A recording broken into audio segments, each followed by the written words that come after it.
He said, well, what are you going to do now? And I said, well, Dad, you were a United States Marine. I'm a bad student, kicked out of college. I'm going to go in the Marine Corps. You were in the Marine Corps. I'm going in the Marine Corps. My dad was an officer in the Pacific in World War II. So I went in the Marine Corps.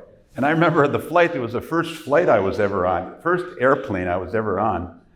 And I was really acting like a big shot. Keep in mind, I hadn't even been to boot camp yet, and I already thought I was a United States Marine. Well, so I was buying drinks on the plane.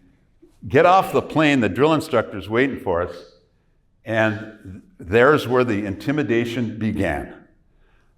Screaming at us, intimidating us, and I was as scared as I've ever been in my life. I can still feel it. And it didn't stop. It didn't stop. I went to the barracks. They were trying to gather a platoon, went to the barracks, and lights out, 10 o'clock. You're supposed to be in your bunk sleeping.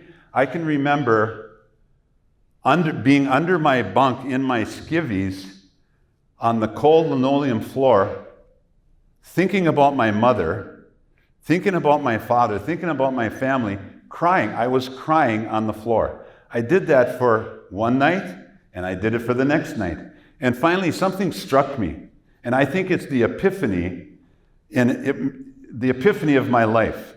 You know, I said to myself, Carver, you have been a failure in high school, you've been a failure in college, and you're not going to be a failure again.